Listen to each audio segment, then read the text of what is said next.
tersebut adalah bagian dari cintanya Allah kepada Nabi Ibrahim sebagai kekasih Allah, sebagai sahabat Allah, maka diberilah gelar yaitu Khalilullah. Pada saat ini, jika kita ingin meraih suatu gelar, baik itu dari jenjang pendidikan, tentu kita akan melalui suatu proses-proses. Maka begitulah para nabi yang dialami pada saat berdakwah Islam ini.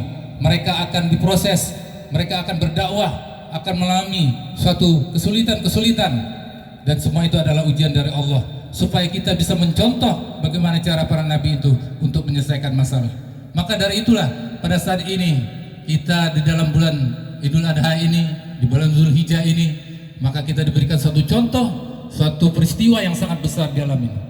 Kalau kita ingin meraihkan suatu prestasi dari akademis, contohnya dalam pendidikan, kalau kita ingin mengambil sekolah, umpama sekolah S1, kita akan mengalami satu variabel, satu masalah yang akan kita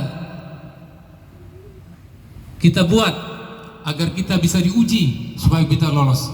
Maka ada satu variabel masalah yang harus kita diuji di depan para dosen. Maka gitu akan kita lolos, maka akan ada ujian, maka kita akan mendapatkan gelar.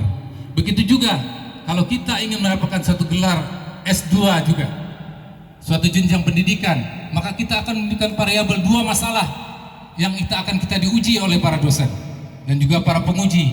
Maka kalau itu lolos, maka kita akan mendapatkan gelar. Begitu juga kita mendapatkan satu gelar S3, maka kita juga akan mendapatkan satu gelar, satu variabel tiga masalah yang akan kita diuji oleh para profesor. Maka kalau gelar itu kita lolos, maka juga akan kita mendapatkan gelar. Begitu juga kalau seandainya kita mendapatkan gelar suatu profesor di dunia ini, maka kita juga akan diuji. Maka keilmian daripada ilmu kita itu akan diuji. Bisakah diterapkan oleh dalam kehidupan sehari? Maka begitulah. Maka dalam kisah ini Nabi Ibrahim alaihissalam mendapatkan beberapa ujian yang untuk mendapatkan gelar Khalilullah itu. Di antaranya adalah Nabi Ibrahim sebagai contoh uswah bagi kita semua. Yang pertama adalah Nabi Ibrahim dilahirkan oleh bapak yang tidak memeluk agama Islam. Ini adalah suatu tantangan yang berat karena bapaknya adalah pembuat berhala. Tapi Nabi Ibrahim dengan sabar untuk mendakwahi bapaknya. Dan satu contoh yang diberikan Nabi Ibrahim adalah dia tidak kurang ajar kepada orang tuanya, tidak durhaka kepada orang tuanya. Tetap dia mendoakan orang tuanya walaupun orang tuanya tidak, tetap membuat berhala. Maka terus Nabi Ibrahim, ini adalah suatu contoh bagi Nabi Ibrahim yang kita dapat patukan. Walaupun dalam beda keyakinan, dalam mendakwai orang tuanya, maka Nabi Ibrahim dengan sabar mendakwai orang tuanya. Dan dia salah satu contoh adalah lolos. Dari itu dia tidak durhaka kepada orang tuanya.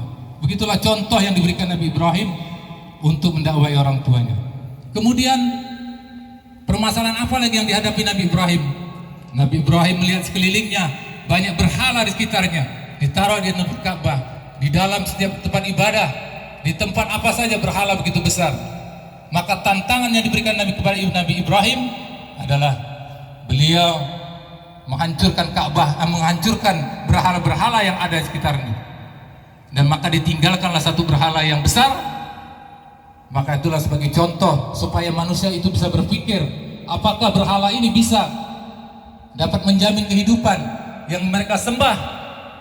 Maka itulah Nabi Ibrahim ingin membuka wawasan, ingin membuka akidah daripada umatnya bahwa berhala itu tidak patut untuk disembah kecuali oleh Allah Subhanahu wa taala.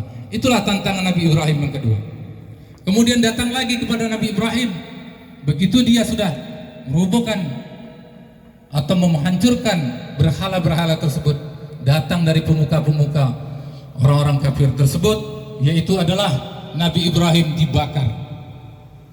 Nah, ini adalah tantangan yang berat bagi Nabi Ibrahim. Ini adalah satu contoh kepada kita bahwa Nabi Ibrahim mendapat tantangan yang sangat besar pada saat mendakwahi pada umatnya. Nabi Ibrahim itu dibakar, dikumpulkan sebanyak-banyaknya kayu bakar untuk membakar sampai sekian ratus derajat untuk membakar Nabi Ibrahim. Tapi ketika itu Nabi Ibrahim datang pertolongan dari mereka untuk menawarkan dan juga para hewan untuk membantu Nabi Ibrahim untuk memadamkan apinya. Tapi apa jawab Nabi Ibrahim? Cukuplah Allah yang menjadi penolongnya. Nah, inilah suatu contoh bahwa setiap segala kesulitan yang kita hadapi, baik itu ada pertolongan dari masyarakat ataupun dari kerabat keluarga, tapi yang ingat adalah contoh bahwa kita harus bergantung kepada Allah. Allahus Samad, kita harus bergantung kepada Allah segala urusan permasalahan yang kita hadapi ini. Maka itu adalah contoh yang diberikan Nabi Ibrahim pada saat itu. Itu adalah contoh yang sangat berat yang dihadapi oleh para nabi. Nabi Ibrahim mendapatkan ujian seperti